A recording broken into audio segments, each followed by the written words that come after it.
All right, Kiss Army, welcome to the KissFAQ podcast. Thank you for giving us your time today and letting us into your head. I hope we don't do any damage. We're just a bunch of Kiss fans and we talk Kiss. So come along for the ride, you've got nothing to lose.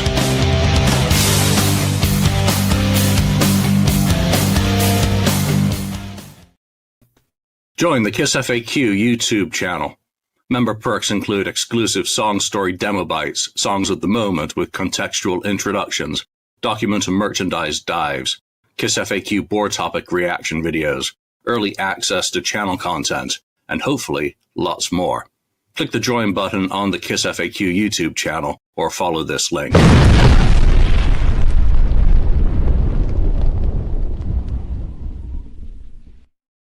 All right, welcome to the KissFAQ podcast. I haven't gotten the opportunity to use that one in a while, so I figured it was sitting there, so I'd click on it. We've got Daniel Wees, Marcus Almighty Mark. Greetings. Ken. Hello. That guy. The voice of reason, and of course I'm your Australian Gil. So thanks for joining us today and a Saturday morning. Thank you to everyone who checked out the last episode. Yeah, that was a dodgy one to kind of get into, and today we're going to be talking about the tribute side of it. Three sides put that into their discussion on it. And just before we talk about that main topic today, we're not going to be constraining ourselves by any perceived parameters that might come into play with people who will be paying tribute to Kiss in December. This is a ludicrous what-if scenario where nothing else matters other than paying tribute to Kiss and some of the people who we think might be good to do so. There's been some news this week, which is kind of cool, kind of pathetic. Well, you can decide which is cool and which is pathetic from these. But Ace was going to be in Guitar World, and I guess it's a new interview. And he said he declined to join the Landlocked Vegas event, saying, "They asked me and I declined," he tells Guitar World matter-of-factly. "There's no way I'm going to be involved with that, you know. Their biggest mistake is that they should have done that at Madison Square Garden, not at Vegas in a 5,000-seater or whatever it is. And maybe I'll eventually get inducted into the Rock and Roll Hall of Fame as a solo artist." Yeah, let's get everyone's takes on the main. That last one is just gratuitous because it's ludicrous, absolutely ridiculous. Those guys are lucky to be in the Rock and Roll Hall of Fame with the politics that went into play with that. But Daniel, what do you think about that? Not interested in Vegas, should have done it in New York in 2023. Well, it just shows how out of touch Ace is with reality at times. Going and doing something like this at MSG, I don't see it happening. It always comes down to money these days with Ace, I think. He always says, "They gotta pay me. I'll show up if they pay me. And of course, it's for the fans." But that's always secondly. First and foremost, it's about the money. So I think it's a bit unfortunate he's not there. But I think it will be a great event anyhow. And hopefully Ace has something else to do with his time. Maybe a book signing or something. No chance on that, by the way. You can ask that question again when we get to the end of the news before we get into the topic. How about that, Daniel? Ken, what's your thought on Ace and Landlocked Vegas? You're I was muted. muted. I was muted. I realized that. Of course. It's nothing new from Ace on that. It's kind of what he's, things he's said before regarding going other places and that sort of thing. I think, like Daniel said, the money is kind of the thing. If the money was right, he would go for sure to whatever it may be. And then the other thing about the, the Rock and Roll Hall of Fame as a solo, that's just kind of, that's nuts. There's still a lot of people or groups and artists that are not in the Rock and Roll Hall of Fame that should be Rock and Roll Hall of Fame, and they come first as far as I'm concerned. But Yeah, it's nice. Yeah, sure, it would be great if he's in the Rock and Roll Hall of Fame, but his solo career was not rock hall kind of material, at all. So it's all about Kiss. Yeah. Frehley's So, comment is on Paul McCartney and Wings. yeah, Paul McCartney. When you talk about someone like Paul McCartney, it's totally different, right? Paul McCartney, Wings, Paul McCartney, and of course the Beatles. Those are all, should be in as far as I'm concerned. But The voice of reason has nothing spoken. else. So let it be. Mark, what about you? Let it be. Well, I honestly think that even if he was offered money, you know how Ace is. It wouldn't have been the right amount of money. Of course, there's always some excuse with him with this, whether it's they didn't offer me the right money, then they offered me the wrong amount of money, and I don't know. I always got the feeling that he sometimes just doesn't want to do it for other reasons, But whatever. This is nothing new.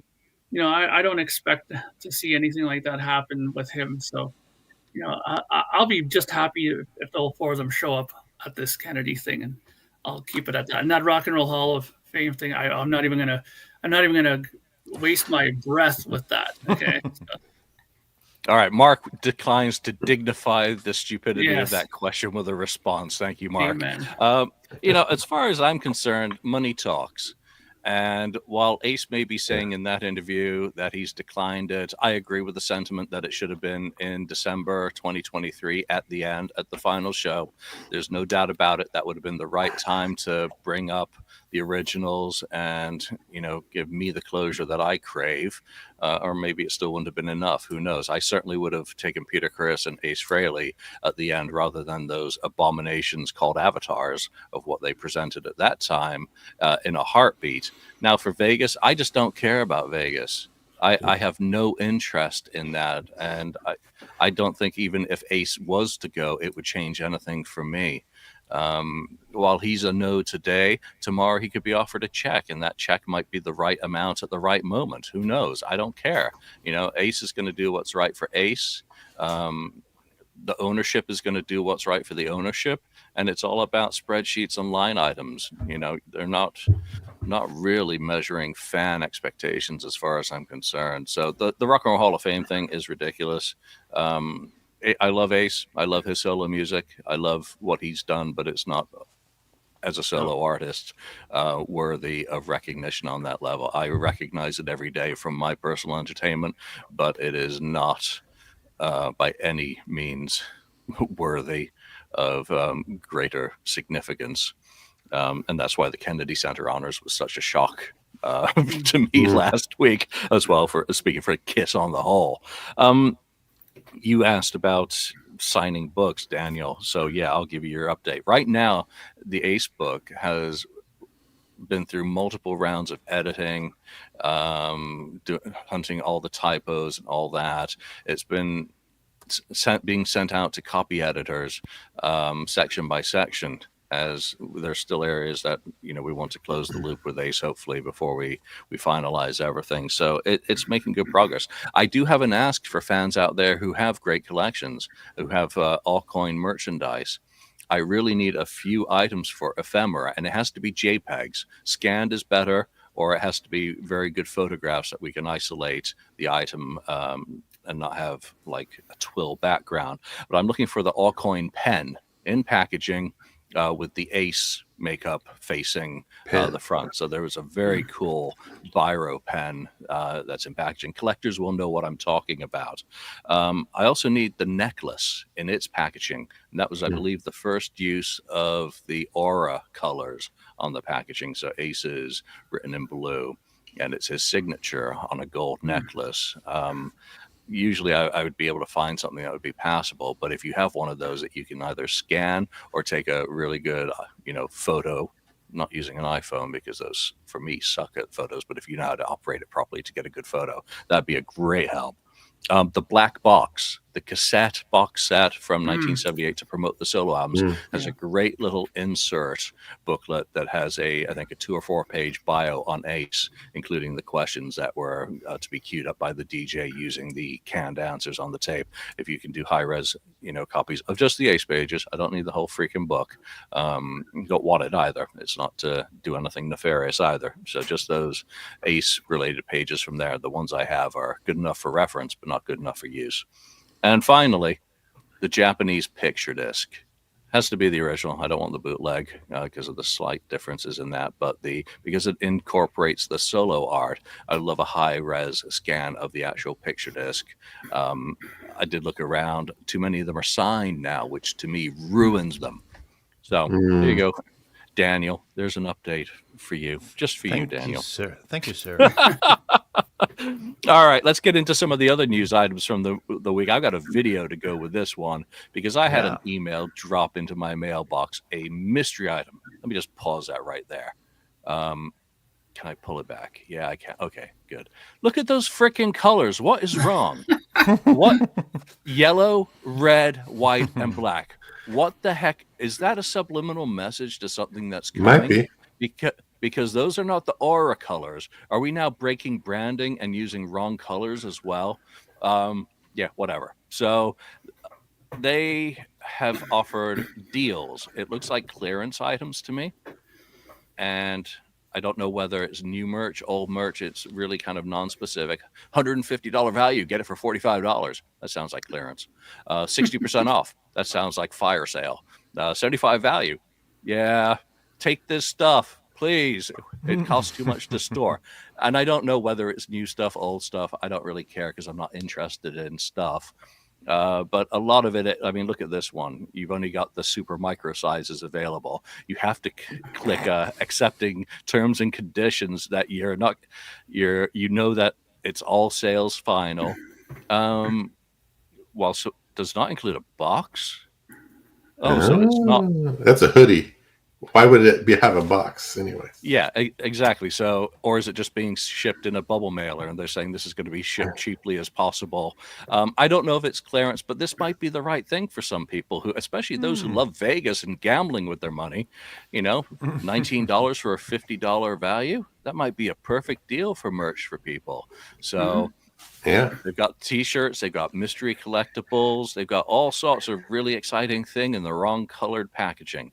Hey, Ken, are you going to pull the trigger on one of those? Yeah. I can see Ken order doing one. that. Order one of each, Ken. I did. No. Actually, I did on two items, but they're like cheap. One is $6. Yeah. And another one was like $16, something like that. That's or pretty 12. good. So I got the inexpensive, I guess you can call it expensive. And what will happen is it's shipping already. I think I'm supposed to get it. Well, I don't know if it's going to really get here next week, but once it gets here, we can open it up on open it live and see if I wasted my money or not. Yeah, that'll be great. I'm a sucker on that one. Well, but hopefully I thought, God, it's not too expensive. Some things I don't buy because they're 50% too much. They charge that much, so I thought, well, okay, I'll take a chance on something. We'll see. It's just 2 items, and they're kind of lower priced. Interesting. Daniel, hope it's something good. You gonna roll the dice, Daniel? No way. I roll the dice on these. No way. But I'm looking forward to seeing Ken opening his secret packages on the next show. That'll be great. What about you, Mark? Well, no, because with my luck, I'd probably order one and I'd end up getting the mystery item would be like, Kiss Animalized transcribed for trumpet or something like that, some weird book, So, no, I don't get that. I order my t-shirts directly from their online store and I pick what I want. So I don't like the mystery part of it in that sense. Yeah, thanks for reminding me of my vault gift, which was, of course, a live 2 for alto sax. Yeah, that's right. That's great.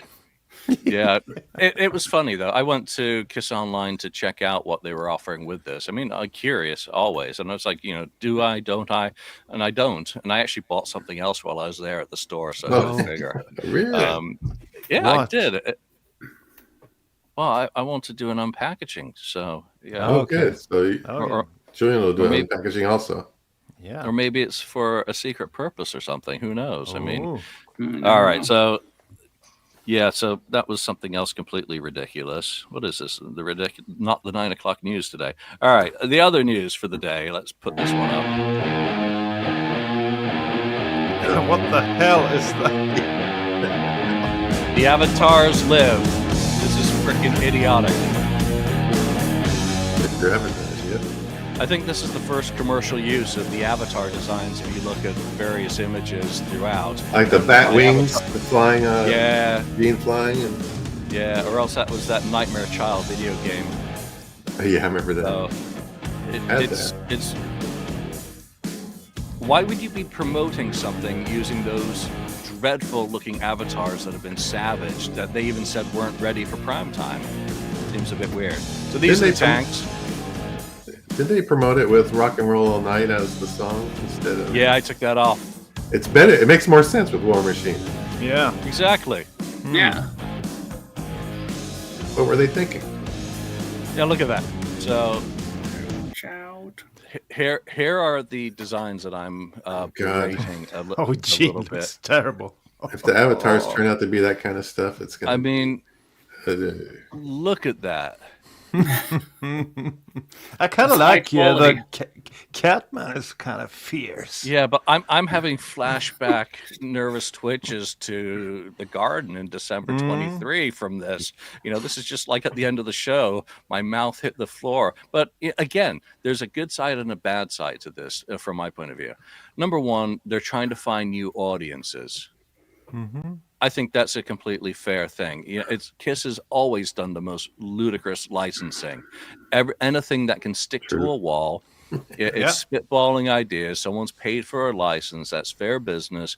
Does it offer the opportunity to perhaps build a new audience who have no freaking clue about the stuff we complain about week in, week out, about the history of the band? No, they don't care. They got some tanks with cool designs that say that got Love Gun on the barrel. So I think that's a great point. You can't underestimate that because, for example, I didn't care about the Scooby-Doo thing, but then I had students, 12-year-olds, when we Like talked that. about music. Hello, Kiss! Aren't they the guys from the Scooby-Doo movie? So Modern armor. look at this. oh yeah, Vinnie Vincent on the tank, tank wank. The wank on the stank. Oh my god. But it's actually using some of the aura kind of colors that were used in the unveil of the garden.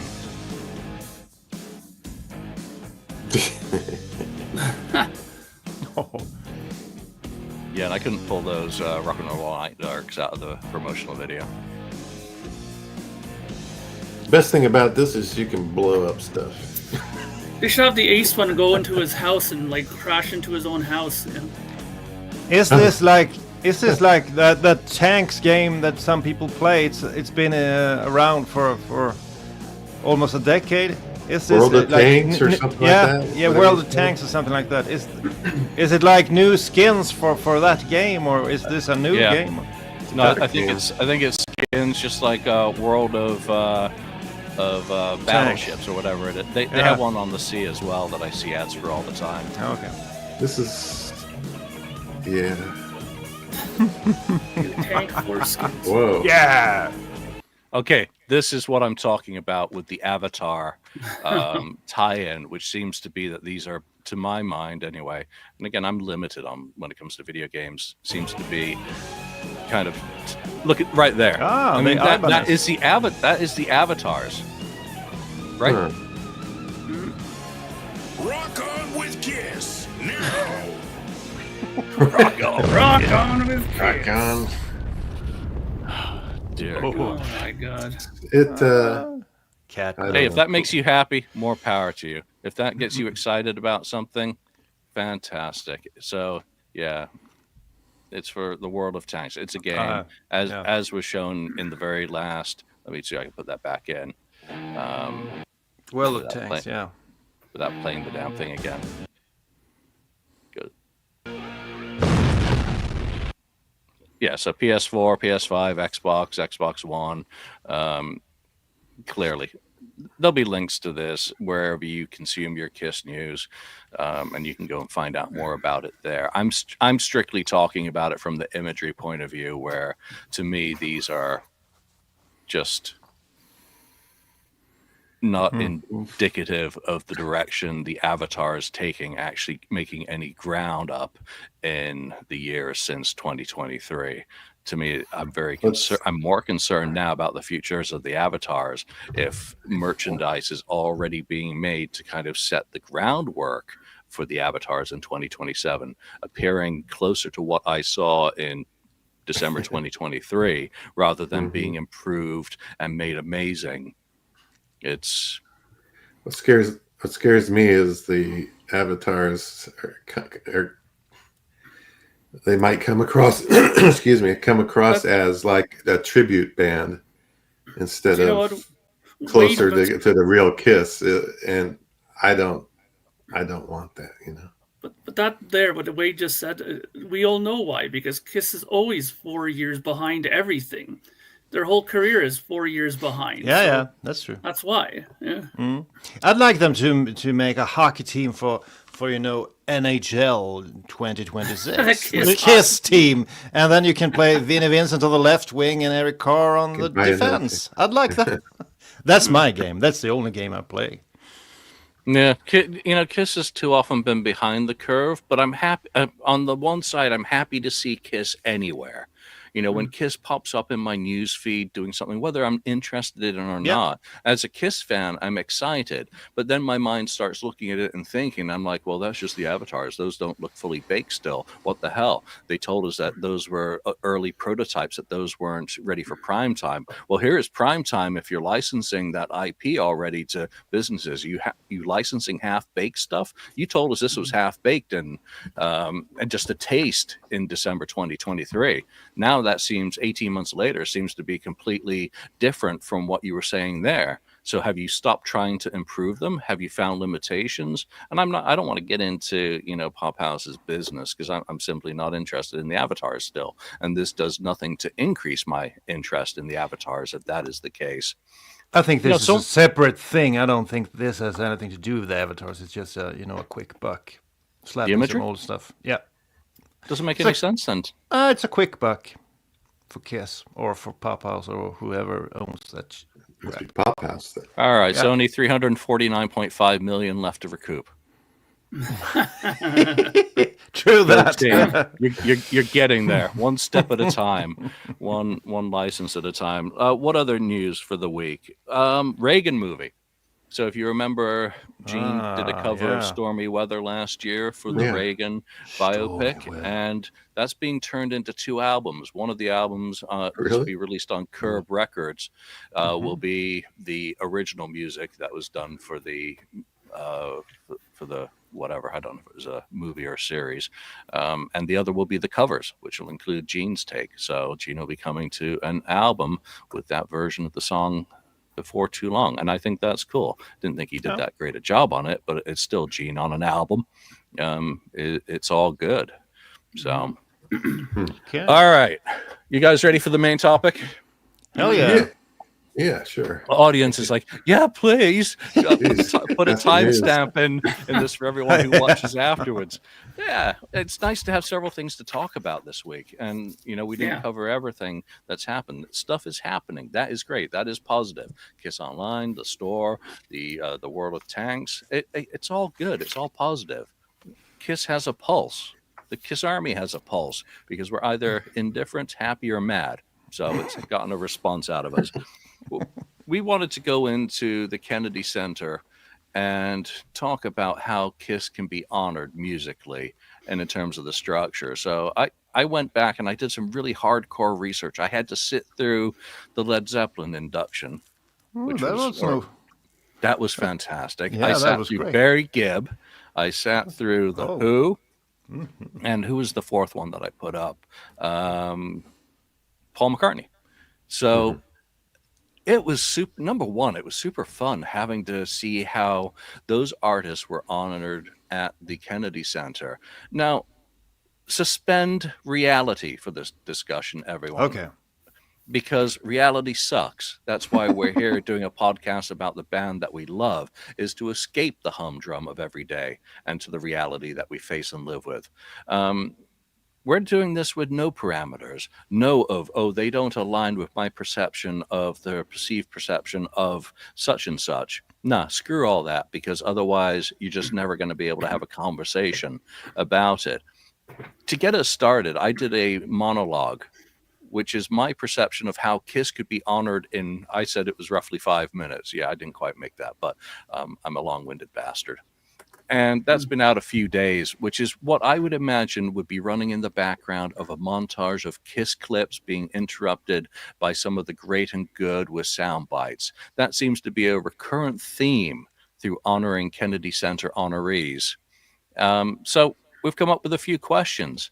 And it would be, who would be an introduction speaker to do that narration, to introduce Kiss and just give an overbite?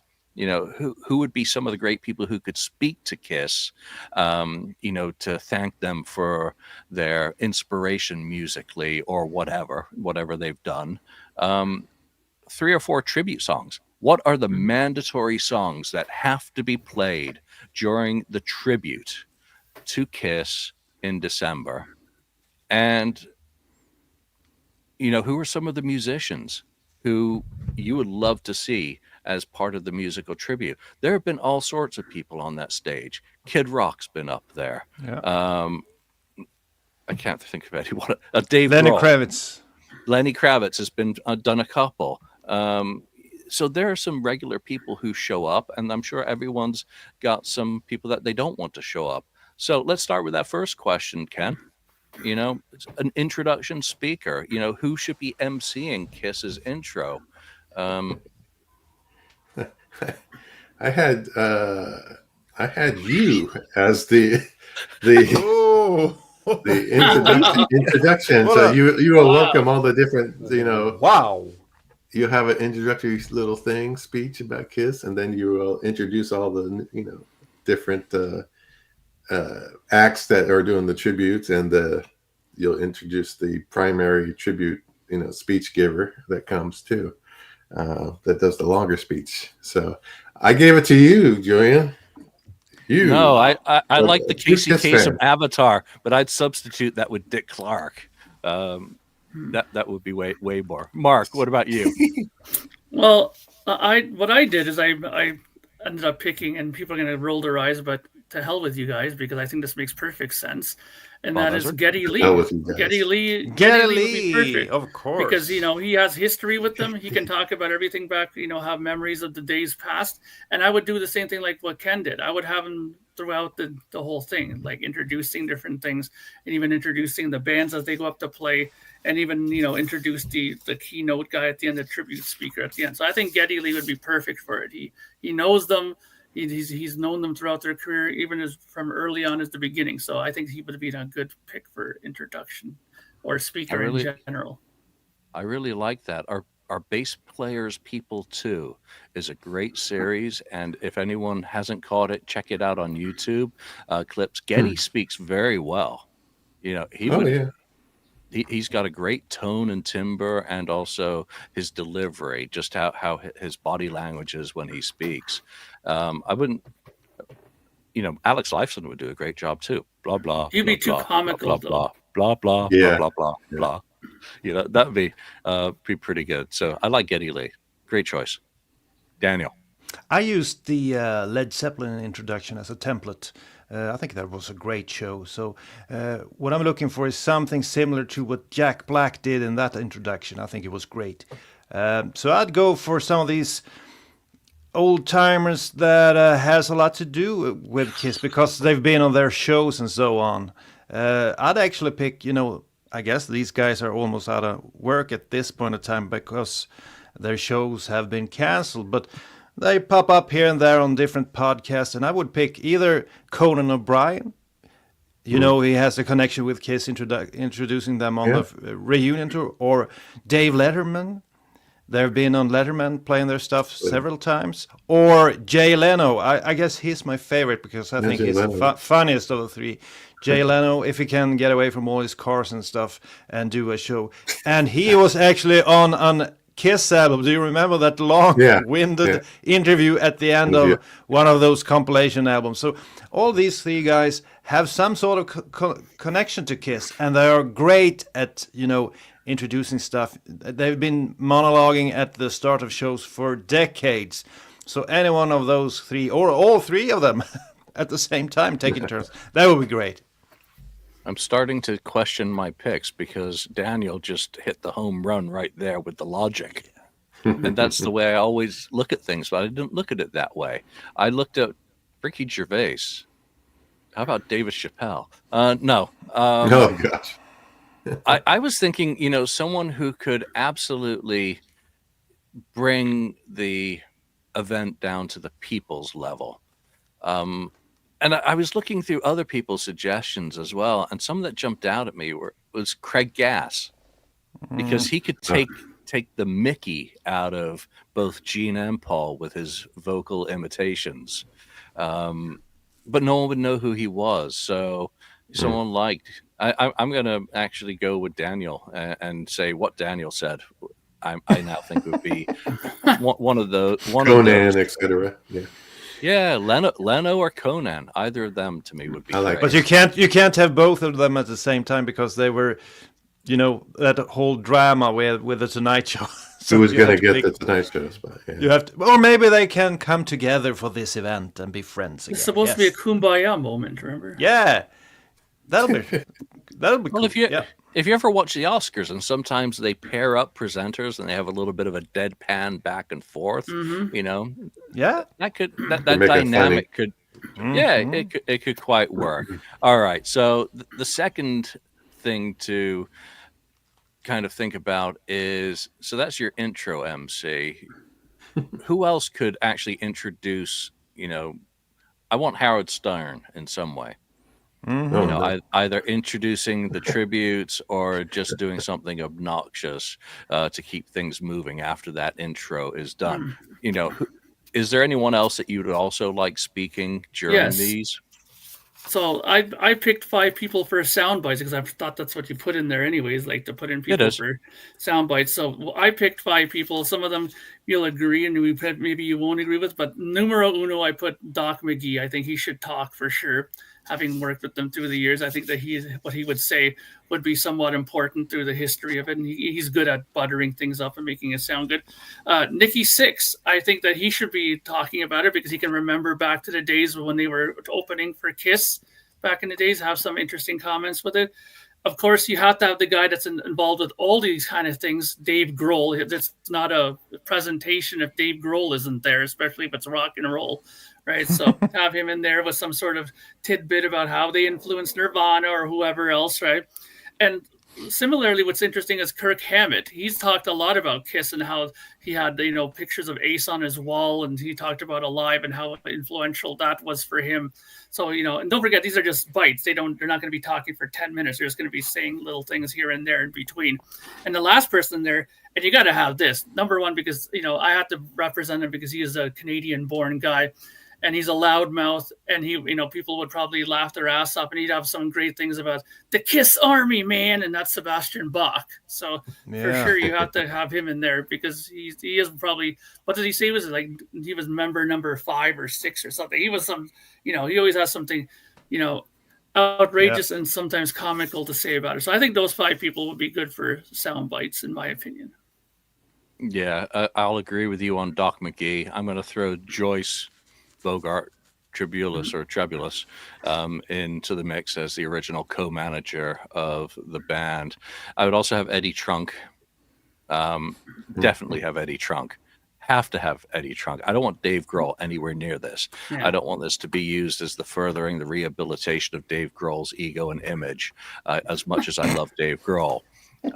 He's trying too frickin' hard at the moment to do it. One thing that struck me watching them is how much I dislike Jack Black, but how much I love his intros and his ability to do the sound bites, to do stuff like that. Absolutely hilarious from my perspective. So that would be another good one.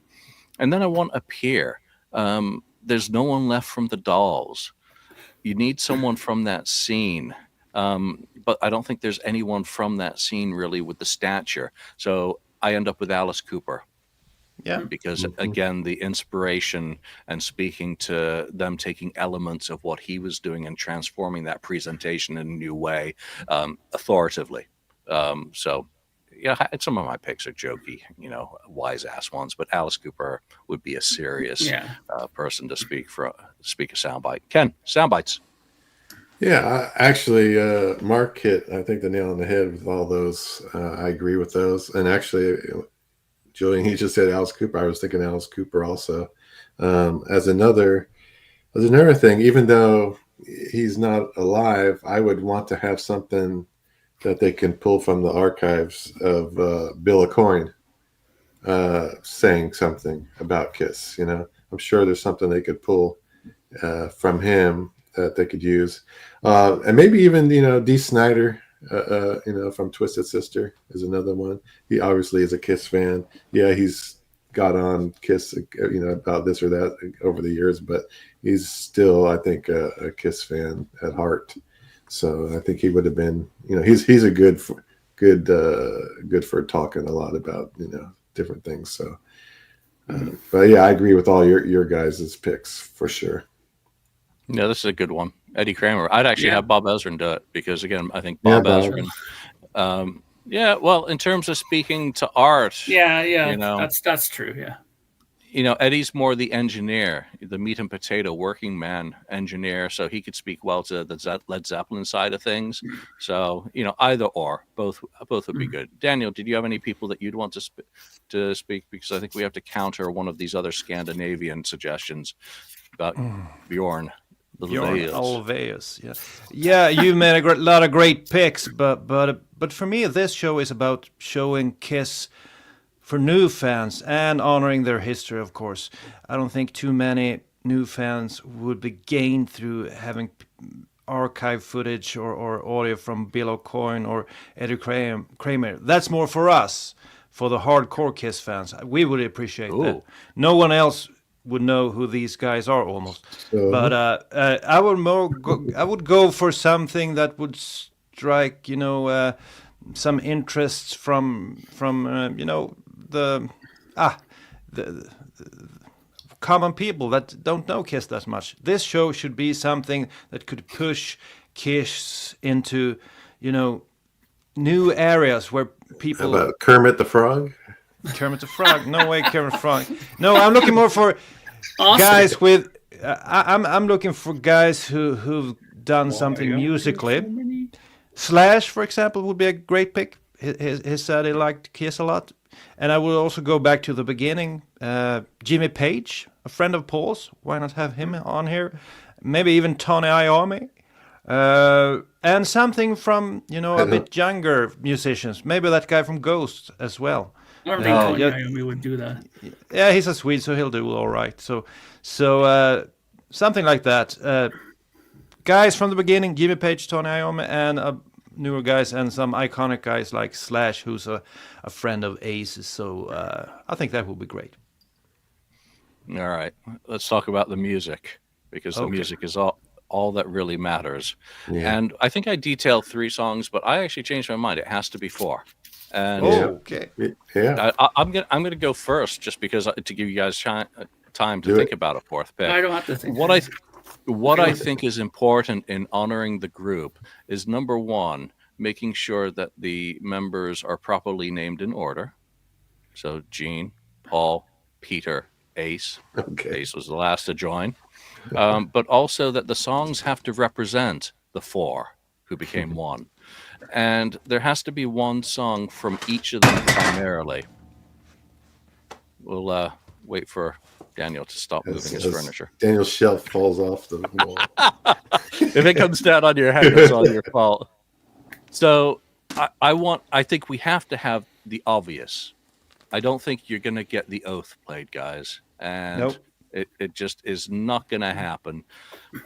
You might get fanfare, you never know, but I think musically the 4 songs need to be Beth, because that is the most obvious, because of its status to the original, the only lineup that's being honored. You have to have Rock and Roll All Night, which leaves 2 others. Well, Rock and Roll All Night is basically Gene's song. He sings most of it, and it's the anthemic ending. Beth is Peter's song. All right, so now we got Paul and Ace left to make happy. Shock me. That's a because that is Ace's most recognizable song from that era. You're not getting New York Groove because it's a solo album song. Kiss fans. No, to the wider. I think you have to have things that has a wider chance. Yeah, And then for Paul, it's a toss-up between Detroit Rock City, which would be much better in terms of its bombast, or I Was Made for Loving You, which, of course, we all know recently crossed the billion streaming point of view. So that's how I looked at it. I looked at it as every single one of those guys has to be honored equally for either a song that they wrote or sang, or a song that is central to the band's success in the 1970s. Mark? Okay, well, I'll go through mine really quickly because I don't No, want to be long-winded. take your time. Take your time. So I had 3 and then 1 at the end, so that's my 4. So I didn't approach it quite the same as you. I mean, I picked songs that are not exactly deep cuts, but I didn't think of it from that point of view, which is a good point of view, like one representing each person. So basically what I did is the first song I took was Deuce. I thought, to me, that's an important song. It's a song that's opened their shows since the dawn of time. And I put the people that played on it. I put Baz singing, Dave the Snake, possible connection to recreate Skid Row, maybe, but they're big fans. So, there you go. Dave the Snake on guitar, and Alex Lifeson as well. Since Getty's there, he came with them. So have those 2 on guitar, and then Nikki Sixx on bass, and your favorite guy there, Dave Grohl, on drums. So there's the guys to play Deuce.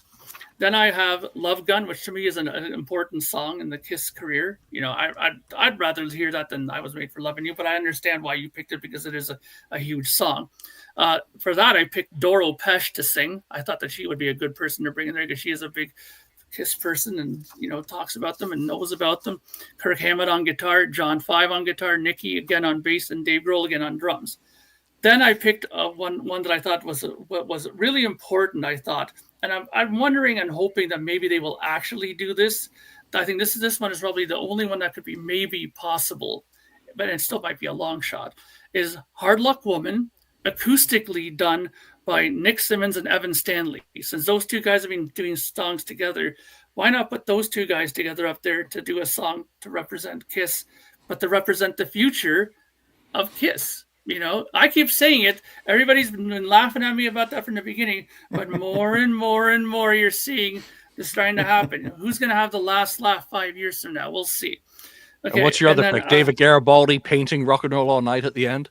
No, at the end, I picked Rock and Roll Night, a song, but then to have everybody that's been there, get all the people that sung on the other songs up there, get, all the guitar play, have a big smorgasbord. Those same people that played on the songs, get them up there, do a big thing together. And rock and roll, if you can't play that, it's like 3 chords or 4, come on. So I'm sure you can get all those guys up there to play Rock and Roll Night and have it as a big bombastic end at the end. But I think the winning thing there is the Nick and Evan thing. I think that would bring a tear to Papa's eye and Paul's eye as well. Yeah, Amber Wild went down so well. Yeah, well, that doesn't matter. Yeah. It's the fact that it's their family. You're missing that whole point about that. No, I'm not missing it, and it makes far too much sense. And I didn't think of that myself, Mark. So I'm deliberately taking an attitude because you thought of something I didn't. Daniel. Well, I thought there was supposed to be a culminating song, a performance sequence at the end. There is. That's rock and roll for me. Rock and Roll Night. That's the song rep. But the 3 tribute song. Are we supposed to add a 4th to that one and keep the culminating song? No, it's 4 in total. The culminating song, we'll that's Rock and Roll Night, of course. The culminating song, the performance. Actually, I'm just glad to hear Mark using some Swedish vocabulary when presenting his picks. I love that. Smörgåsbord. That's one of the few words we gave you guys, so I like that. Thank But, you. however, Detroit Rock City. I would start with that one. A great opener. And I would, just as Mark was saying, use the reunited Skid Row with Sebastian Bach going crazy on vocals, getting the crowd going. I think that would be the perfect opener. Then I would pick a band that opened for Kiss in the early 80s, 83, 84, somewhere around there, Motley Crue. I would have Vince singing playback to Black Diamond. I think that would be awesome. But I'm looking for bands that can create a buzz. That's why I wasn't thinking of Nick and Evan, because I don't think that would create a lot of buzz. But Motley Crue doing Black Diamond, what the hell? That's 1 million views right away. And then you have to include I Was Made for Loving You. I'm either going or Strutter. I think I'm leaning towards Strutter because isn't that the first song on the first album? Yes. Yeah. So I think that would be pretty cool. And it's been played together with a guy from Aerosmith at one of the tours, Joe Perry. Joe Perry is currently on tour. Why not bring Joe Perry and his friend Steven Tyler and maybe the rest of the guys from Aerosmith, if possible, doing Strutter? There you got 10 million views right away, so that would be pretty cool. You might get Joe, you're not getting Steven. Yeah, you can prop him up and put him up there. But if we can't get that one, I would pick like I Was Made for Loving You with Lenny Kravitz. I really enjoyed Lenny Kravitz. I've been watching his latest tour, and it looks awesome. Actually, I saw a pretty funny clip of Lenny Kravitz working out. Have you seen that? It's like he's going on stage wearing the flannel shirt and the glasses, going into the gym, total rock star. So Lenny Kravitz is like, if Joe Perry and Steven Tyler can't make it, I'll put him there. And you have to end with Rock and Roll All Night. But how could you top this? Well, a month ago I was attending a show and I was blown away by AC/DC.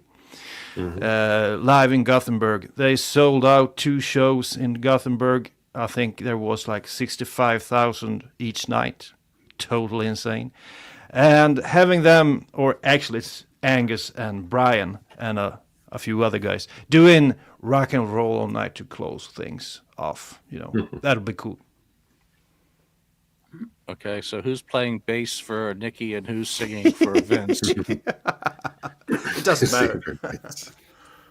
Yeah, I'll be talking about some of the musicians I would like to see playing my picks after we get to Ken. Ken.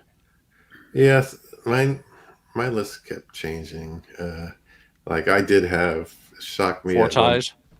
Yeah, it shocked me at one point. I would have Black Diamond played by, I don't know by who, but I would have loved that. But so I just changed it, trying to be a little bit more realistic, I guess. I would want I Was Made for Loving You, even though I'd probably really rather have a different song. But if you're gonna have that song, I'm gonna have Metallica playing I Was Made for Loving You. Oh, yeah. There is a video out there, and you can find on YouTube that where if Metallica played I Was Made for Loving You, you got to go find it. It actually works. It actually makes it Metallica. It doesn't, sound like the I Was Made for Loving You that you're accustomed to. It really does work as if Metallica did that song, and it worked. So that's what I would want to make that into a Metallica type song. Then I would have New York Groove by Cheap Trick. I think Cheap Trick could do a great rendition or version of New York Groove for, represent Ace on that. Then here's another kind of left turn a little bit, but I think with her beautiful voice, which I think is just so beautiful, Alison Krauss singing Beth. I just think she would do, knock that thing out of the park. I know it's not a raspy voice, but I would think it would be really well done by her. She's just so good. And then Rock and Roll Night. Foo Fighters. I put that on there. Maybe you have other people come out on that one from the other bands and stuff like that. So, All right. Kitchen sink time. For Detroit Rock City, I'm actually going Ted Nugent on vocals because he did it with Metallica on stage and actually did a pretty good job. I'm not doing Metallica because they're on tour in United Arab Emirates, so that I don't think they're going to give up that payday for this. But I've got two guitarists for pretty much all my songs, and I'm going with Chris Shiflett and Johnny Five, and they're going to take turns, one on rhythm, one on lead, so that both gets. I love Shifty. I think he's a great guitarist. He's underrated, and that's my one token nod towards the Foo Fighters in my picks. So on Detroit Rock City, Johnny is holding down the rhythm and Shifty's doing the lead. And my backbeat is a band that has covered numerous Kiss songs. And in my mind, they've done a fantastic job every time they've touched the Kiss catalog. And it's Frank Bello and Charlie Benante. Anthrax are going to hold down that backbeat because those guys, if you've ever seen Charlie, he wears a Peter Criss vest a lot. That's got the 3 on it. He knows inspiration. He wears it proudly. And Frank is a beast. So, yeah, I know, wrong name for Anthrax guy, but there we go. On Shock Me, I got Sebastian Bach on vocals, and John Five's taking the lead on that. Baz did the song on, what was it, Spacewalk Tribute. So I would just love Sebastian, to have his passport this time and to be able to do an event because it would be pretty cool. Then for Beth, I'm doing something just for Mark. I'm going with the American Symphony Orchestra because of their connection with the Elder for an orchestral backing, and I've got Adam Lambert doing it. Oh, because if you look back to American Idol, he did it previously. He's got a great voice. True. He's a very versatile voice. He sings Freddie Mercury all the time as his meat and potatoes. And I think he would honor the song. And I think he would be someone recognizable enough to the TV generation, those people with short-term memories to remember. And, of course, Kiss participated in that American Idol performance as well. So there's that other little link to TV history. Giving the full tribute speech would be Eddie Trunk, but Rock and Roll All Night would just be the kitchen sink, all those people coming up. And then there aren't too many musicians, and it would be quite good on Rock and Roll All Night. So, yeah, just a little bit of sentimentality. Yeah, whatever. Well, so, Mark. I was just going to say, for the tribute speech, I mean, you said, who did you say that you wanted to do yours? My primary tribute speaker would be Eddie Trunk. Okay, so I thought about it, and one guy who I thought might be interesting to do because, he's still always referenced in the Kiss world as probably who has one of the best books of all time, and I think C.K. Lent would be a good tribute speaker. He's still alive. He can still talk about a lot of the stuff there. And see, the people like this are making these comments. I don't think they were here at the beginning of the show when we said that a lot of these things are not going to be based in reality. So all these there's a better chance of Bob Hope turning up or whatever. We know that. That's why we pick some of these things. Charlton they're not realistic. That's the point of some of these picks. So. We're not that out to lunch. So you want realistic? Step outside your door right now, and that'll be as real as it gets. But I want to live in this fantasy world where anything is possible, regardless of all the baggage that comes with everything these days. I don't want to be thinking about, well, you can't have this guy because he said something in 1987 that someone may not like. Screw that. I mean, that's just walking on eggshells. So it's much better just to suspend belief. For 45 minutes to an hour to talk about something. What if? I'm thinking about how this honors Kiss and Kiss's catalog and the music and leaves us with a happy memory that doesn't taste as vinegary as Madison Square Garden 2023 or the Rock and Roll Hall of Fame in 2014. 2014 was a cluster all around. I mean, poor Ace sitting there with his guitar, hoping to jam. You know, Yeah. the speeches are good, but again, you know, it's not kumbaya. It won't be. But I want that music to be being performed well, to be being performed in a way that the band members can relate to. I really want to see these guys cry. I want to see those tears. And you know what, Mark? If it takes Nick and Evan to make them cry or to make Paul have an emotional moment, fine. You know, again, this is their moment. But I would like it to be something that I'm proud of. Yeah. Agreed. Ooh. Yeah.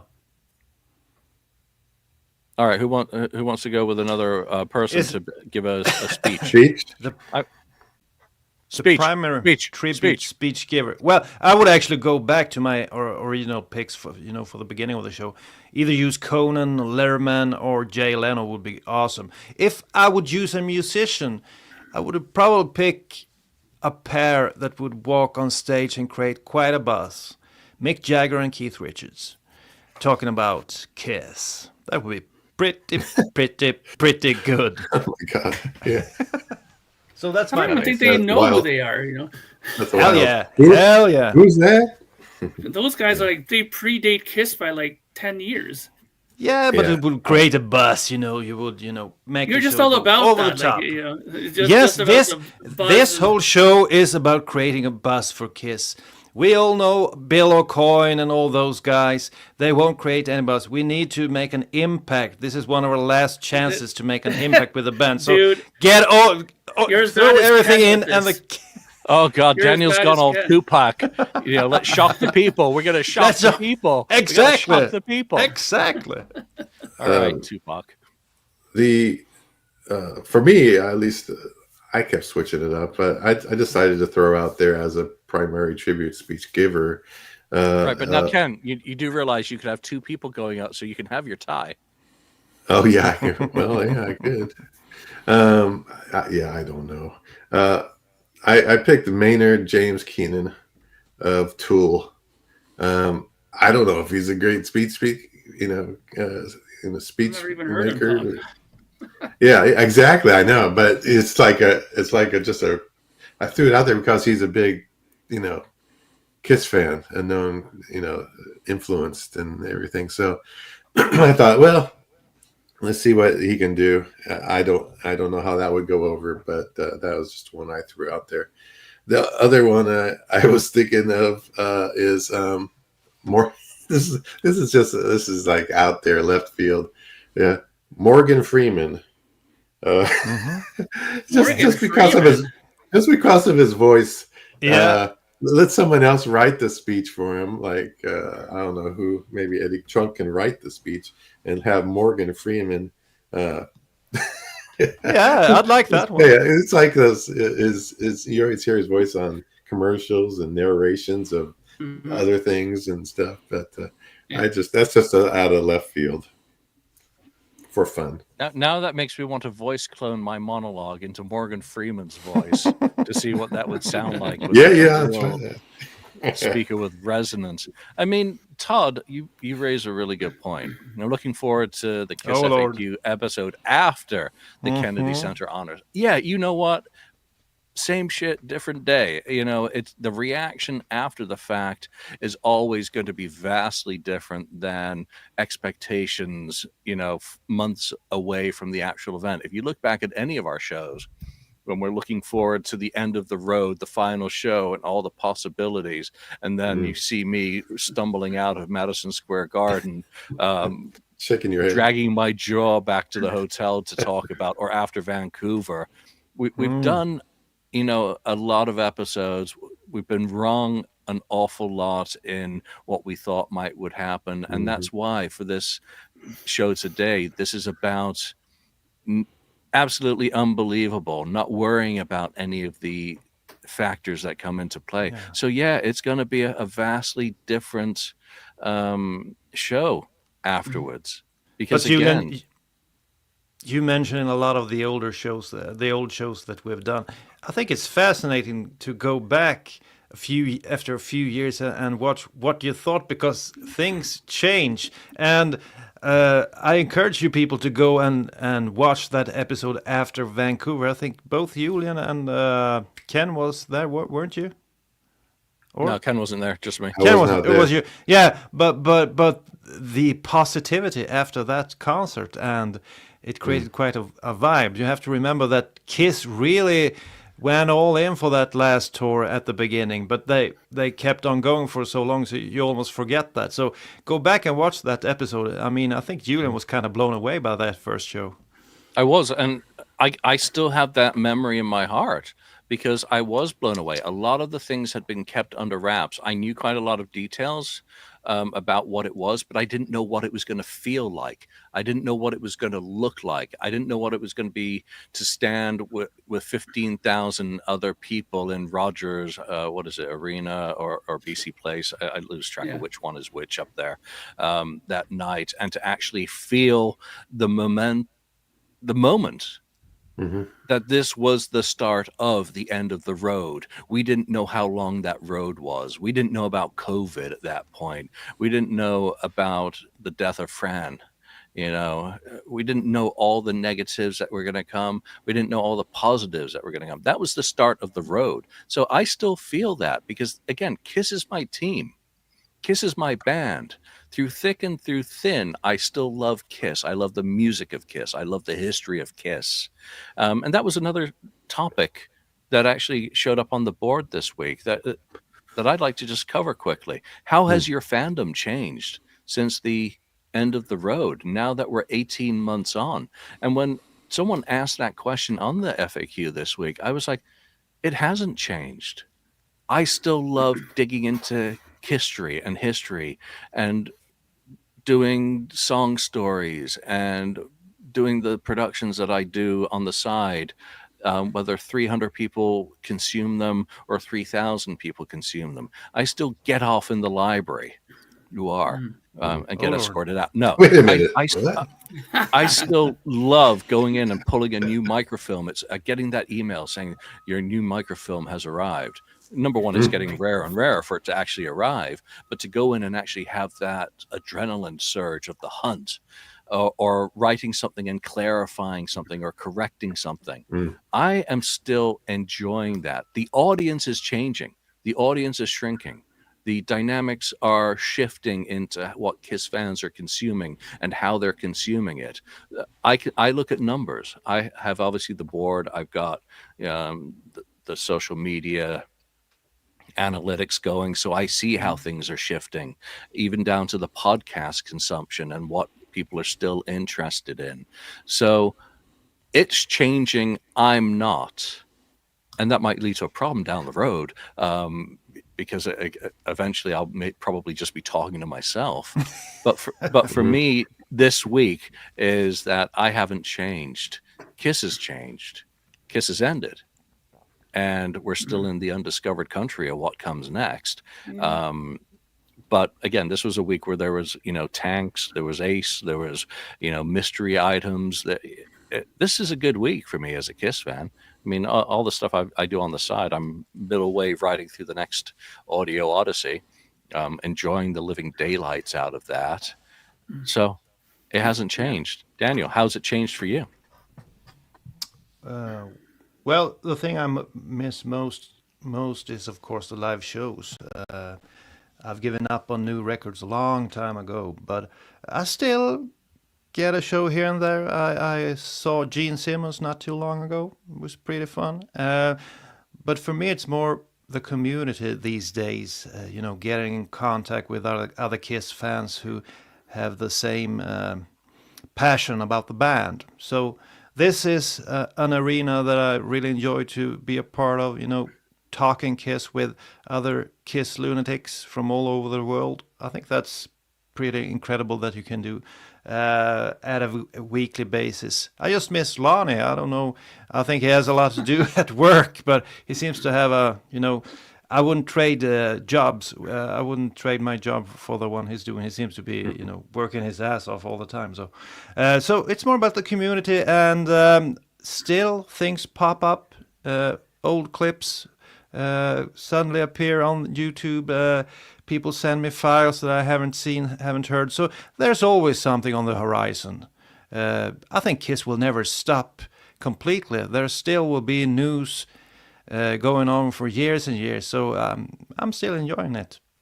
Yeah, did you see Carl Linnaeus' video this week of Poster Magazine? He completed his quest and did a video for it. That's exciting.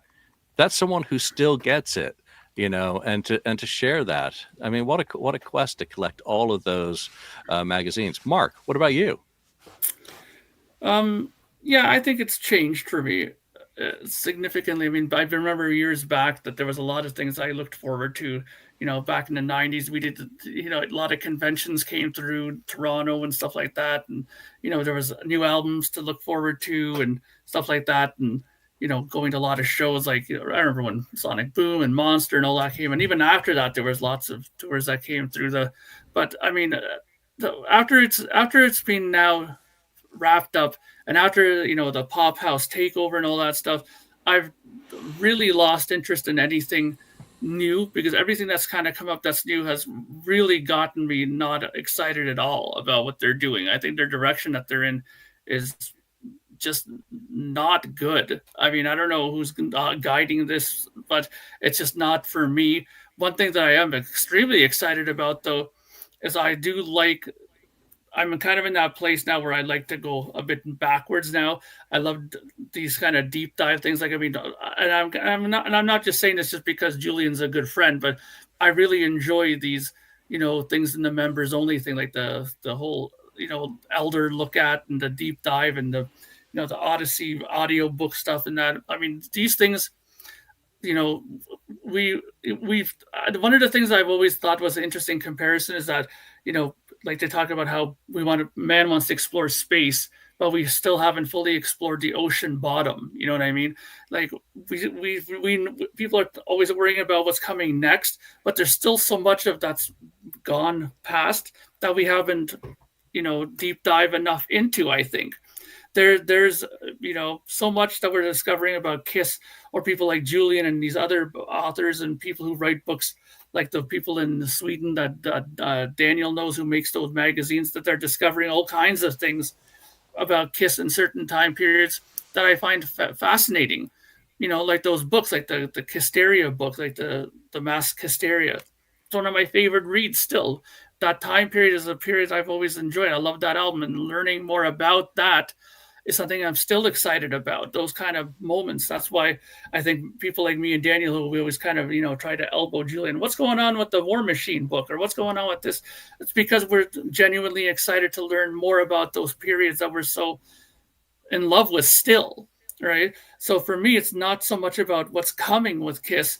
I'm more excited about what we can still discover about the time periods that really meant a lot to us. Because, let's face it, Kiss is not a band that's going to be, doing any new albums anymore. As far as anything new, they're no longer that band. They're not a band that's going to bring out anything new for us. They're going to be a band that's going to keep us satisfied with their vast history, and I'm okay with that. Well, you talk about new product, and again, there are rumors.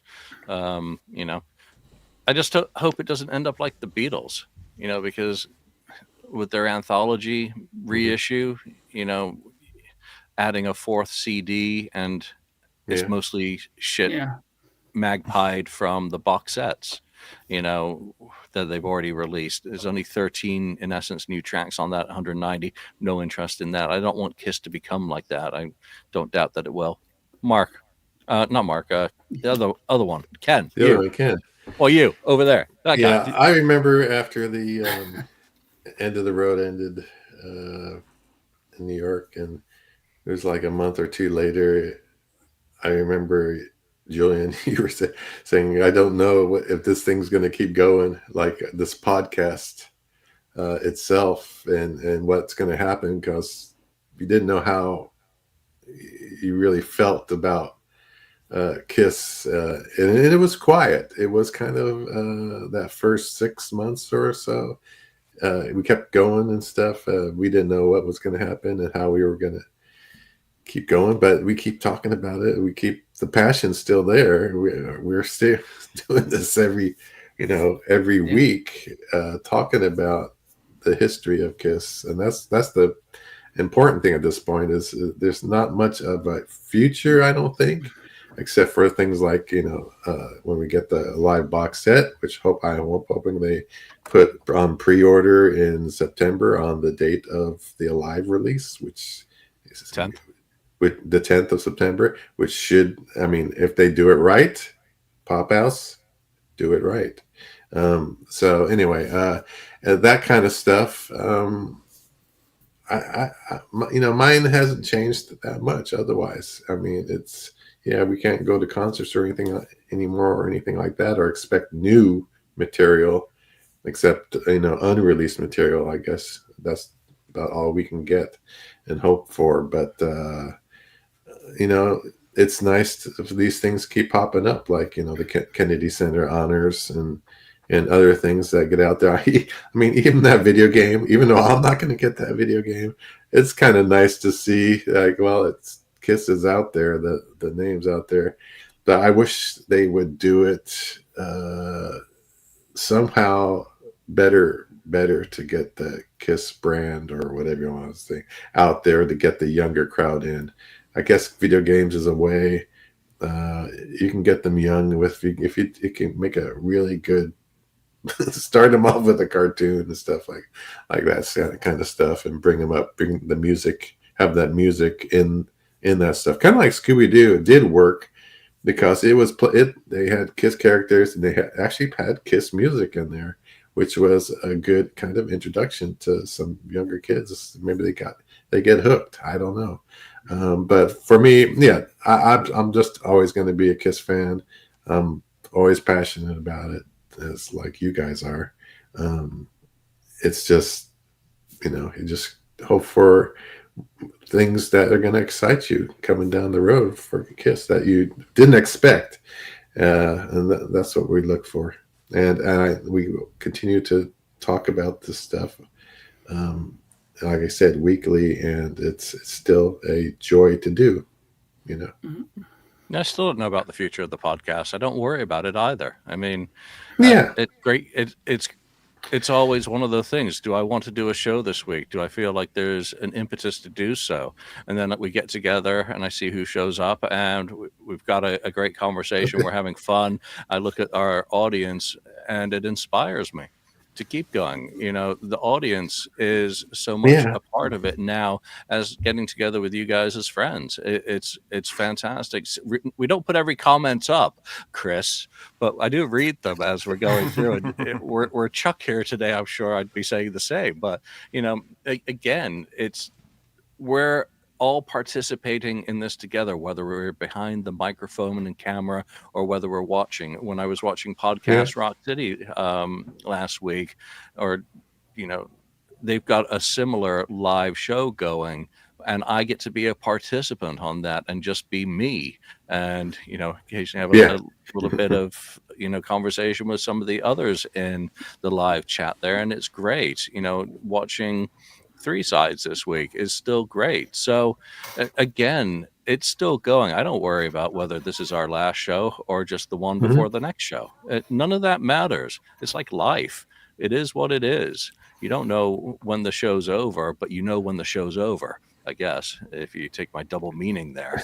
So we'll schedule the next one. We'll schedule the next one. And eventually we won't schedule the next one. And it may be a week off. Again, why worry about it?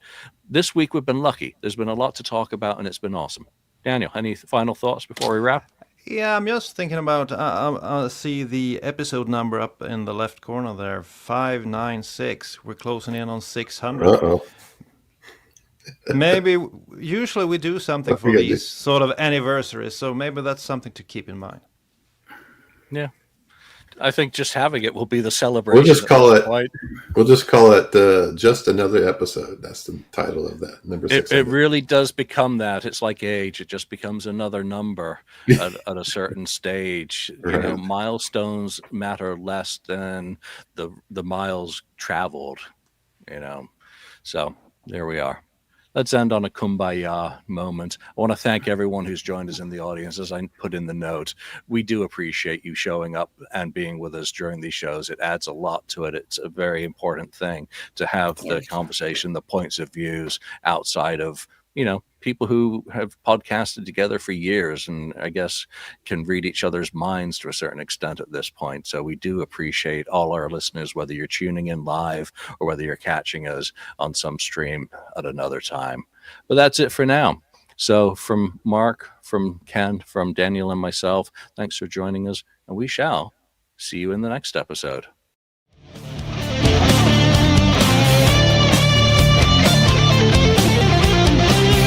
Thank you for spending time listening to the KissFAQ podcast today.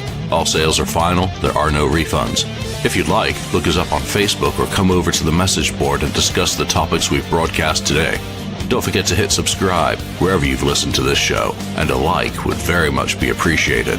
We hope you'll join us again, but until then, remember, life's a radio. Turn it up to 10.